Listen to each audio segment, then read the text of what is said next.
example where a differential equation comes about. And in the next few videos, we're going to look at lots of different examples in science where differential equations are used. Okay, so we're going to try to motivate why we would study differential equations. Okay, so Newton's second law of motion says that the force acting on an object is equal to the mass of the object times its acceleration. Okay, so F equals m times a. You might have seen this equation before if you've studied physics, or you might have seen it in calculus. It's okay if you haven't seen it. Okay, so it says the forces exerted on an object, okay, the sum of the forces on an object is equal to the mass of the object times its acceleration. Okay, so we're going to look at an example of just an object falling. Okay, so we're going to let y of t be the position of the object as a function of time, right? So it starts off here, then falls down. And here we're going to look at the forces acting on it. And we're only going to assume that there's the force of gravity, okay? So we're going to ignore air resistance. In the next video, we'll add an air resistance and see what happens. Okay, so we have the force of gravity acting on this object. So the force of gravity is equal to, this is just an equation from physics, equal to mass times its acceleration, right? And the acceleration due to gravity is denoted with a g. Okay, so g here is equal to 9.81 meters per second squared, approximately equal to that. That's the rate of acceleration due to gravity. And we're going to put a negative in here just because we've chosen g to be positive 9.81. So we're going to put a negative in there. So Fg, the force of gravity, is equal to minus mg. Also, the derivative of position, so the derivative dy dt of the position is equal to velocity. And that the second derivative,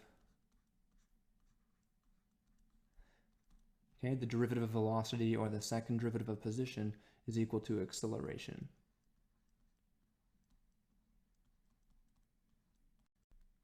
So then we can say here that F equals ma. The only forces acting on the object are force of gravity. That's the only one we're assuming. So we have minus mg for the force. That's Fg right there, force of gravity, equals mass times acceleration. And acceleration is the second derivative of y. So here we can write the second derivative of y. Okay, then we can cancel out these m's on both sides of the equation, and we're left with the following equation. I'll write it down here. The second derivative of y, or y double prime, is equal to minus g. Okay, so this is an equation because it has an equal sign, and it's also an example of a differential equation.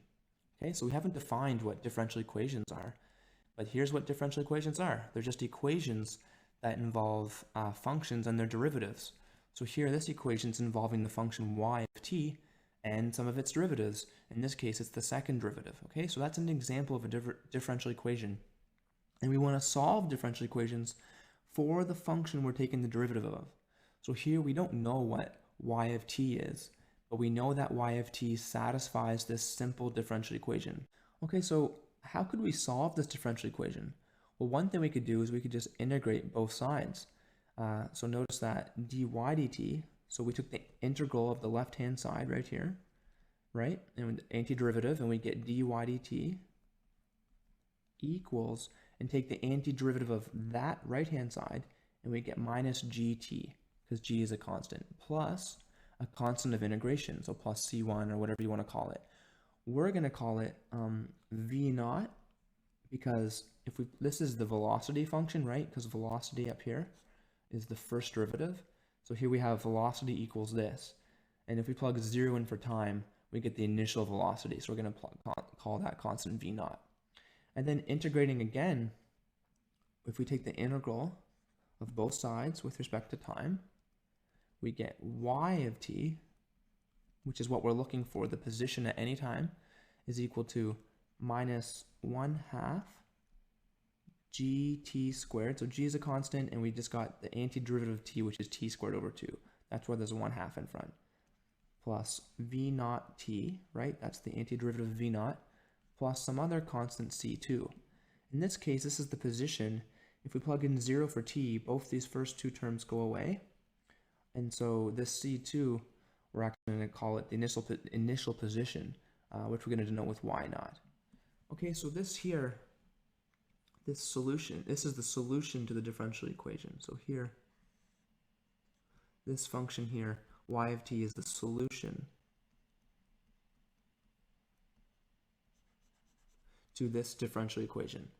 Notice that there's an infinite number of solutions because v naught and y naught are unknown constants that we got from integrating 2 times.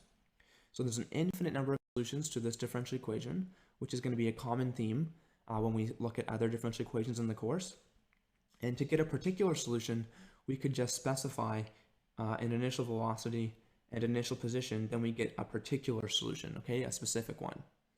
And also note that this differential equation is second order. So what do I mean by that?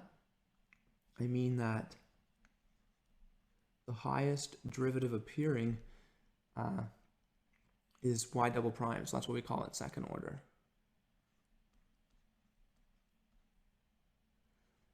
And it's also linear, okay? That just means that it's linear in y and its derivatives. We're going to define that later on, but I just want to point out that this is a linear differential equation and it's second order. Okay, and we could solve it easily because we could just integrate both sides because this function on the right didn't depend on the dependent variable y. Okay, so that's our first differential equation that came about from a physical system, in this case an object falling, and in the next video we're going to look at an object falling under gravity and air resistance, and we'll get a different differential equation, okay?